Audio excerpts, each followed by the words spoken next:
I mean, every game is a big game, but I mean, everybody knows Bedlam is just different, especially when you never lost to them. You don't want to start this year, so it's definitely going to be a pride game for us. When you look at the last game and going into this game, things have changed for OU a little bit. Kind of how have you seen them a little differently without Harkless mainly? I mean, I think the whole season in many ways, and again, I hate to speak for anyone else, especially considering I'm not there, but for Coach Moser is just trying to figure out everything, right? This league,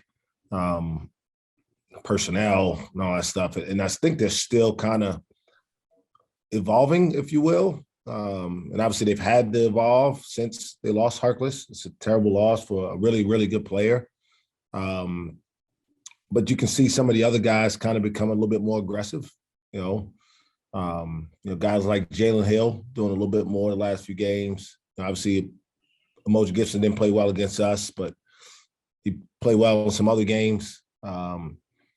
And so I think, in many ways, they're just trying to figure out how to get through the end. And obviously they're a tournament level team, as are most of the teams in our conference. And so it'll be a hard fought battle down in Norman like it is every year. Coach, Rondell mentioned that his class hasn't lost to OU yet. And I think I remember Caleb mentioning a couple of years ago after a loss that he didn't plan on losing to OU again. It was one of those guys. So I'm curious maybe how much that's talked about within your locker room, and maybe not even so much with this team, but is it something you guys talk about in recruiting? Like, hey, the goal is for you to go undefeated in your time here against OU. I know you want to win every game, obviously, but just curious if that comes up at all. Yeah, we don't give them that much credence in our recruiting spills. They're not that important when we recruit. They are important when we play them, and when we prepare to play them, we prepare to win.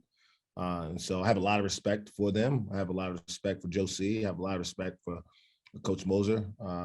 But when we compete against each other, we want to beat them. And I'm glad the kids in state are speaking to that being a prideful point to them. And it's something that I want for them to be able to say when their careers are done, that their record is whatever. And hopefully it's whatever and against the Sooners.